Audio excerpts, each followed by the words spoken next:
That's a Robertson bit. That is what's most common on most of the screws in there.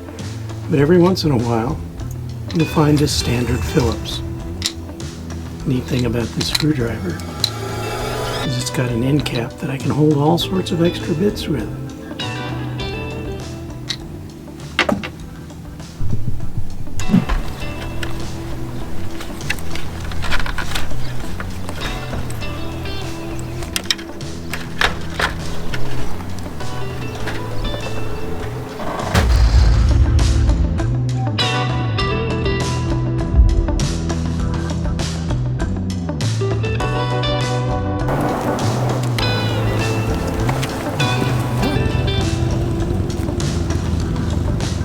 Okay, in last week's video, we ended up having a little bit of problem with some rain.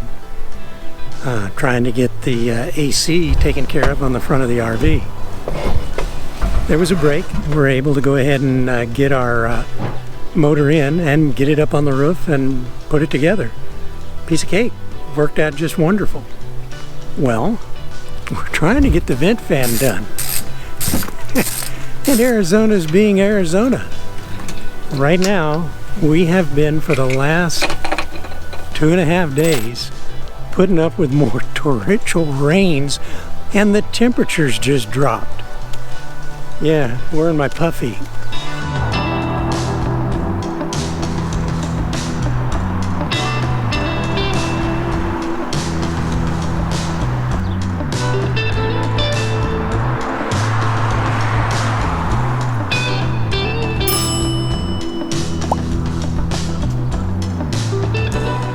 So we finished the vent fan, and it turned out pretty good. I mean, not that big of a problem, but we did learn a few things. One of the things that I found out is that when we started it, the biggest problem is getting the putty off the old one to be able to put the new one in. So I couldn't find my putty knife, so I used my griddle scraper. It kind of looks like a vegetable separator tool. And I started on the shady side up on the roof. Now, I've never done this before, so I didn't have a clue of what I was getting myself into. But one of the first tips that I learned is that if you heat this putty up, the self-leveling stuff, I think it's called Dicor, that we use to self-level the compound around the edges to make it waterproof. If you warm it up, when you're getting ready to peel it off, it goes a whole lot smoother. So of course I started peeling it on the shady side earlier in the morning, and it was kind of a little bit of a bear to come off. And then as I worked my way around to the sunny side, I found out that now it's coming off a whole lot easier, and it peels off in bigger chunks. My tip and advice for you, if you're going to remove one of these things, don't bother removing it from around the fan's housing. Remove it from the roofing material, and remember, it's a rubberized type material, so you want to be really careful you don't gouge it with whatever tool you're using. They make some plastic tools that work real well. We got it off.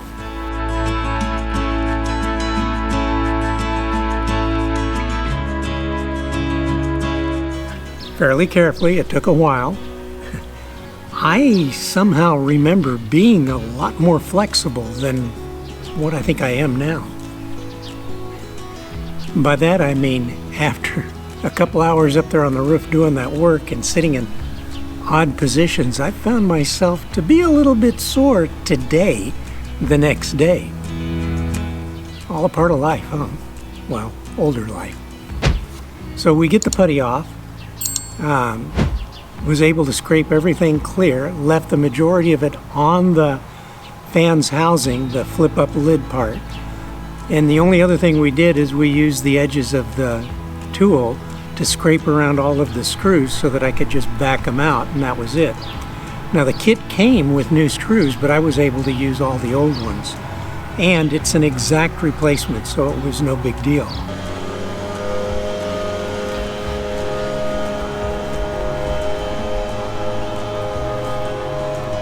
Hiya, boy. Hi, baby boy. You're very pretty. I know. Daddy's messing with smelly old acetone. Oh, pretty boy.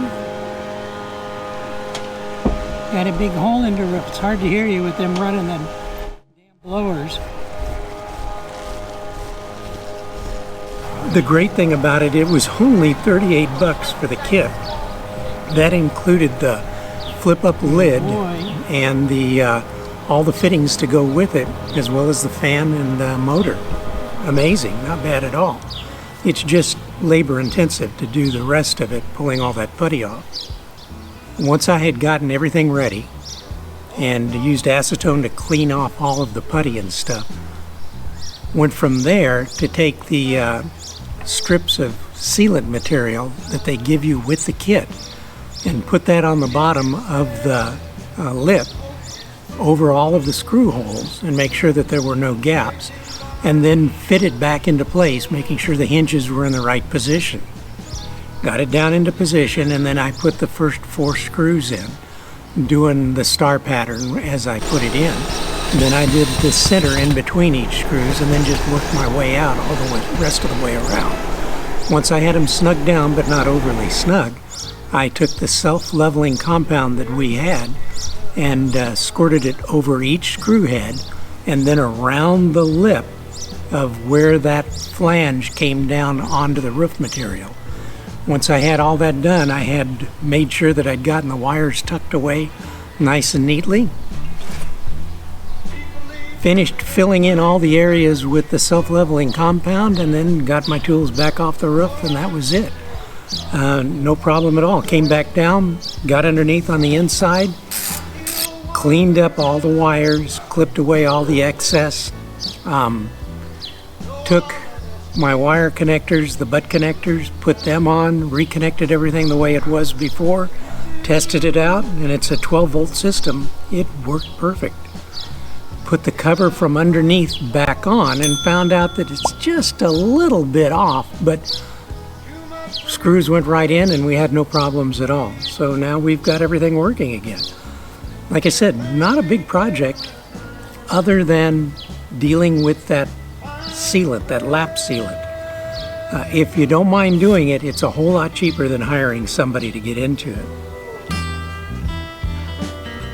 Now that it's a day later, I find that some of my flexibility is gone for a while, but I'm sure it'll come back before too long. Grizz and I are going to spend a little time walking, and then we're going to go work out a little bit, and we're going to head back to the RV.